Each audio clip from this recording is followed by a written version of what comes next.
Mut sano vaan daddiks, heitän cash, jos on ässi tekee ne kläpit. 50 vuotta sitten olin itsekin räkis. Joo, olis aikea sanoa nyt näitä Gmailejä kahtoa. Tullut parilta yritykseltä sponsoreitakin. Jaha, Matti Ahonen.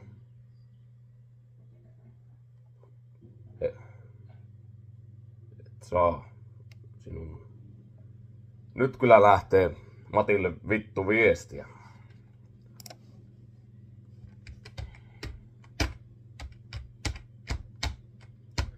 Matti on vitun mulkku. Niin, oltiin vissiin naisiin menossa.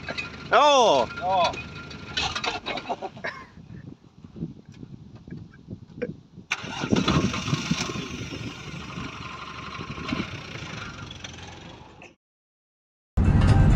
Ajat silleen se eteen. Tästä ja käännyt vaan. On kyllä sneaky vittu.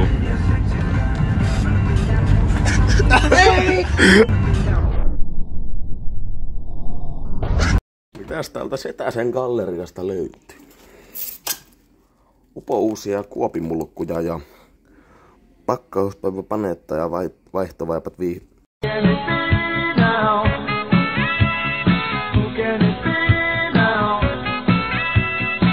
Minä, Marko, 32-vuotias, kannatan eugeniikkaa, eli rotujalostusta. Sillä saisi kaikki nämä vitun muslimineekerit pois meidän silmistä. Meistä tulisi parhaimpia ihmisiä, mitä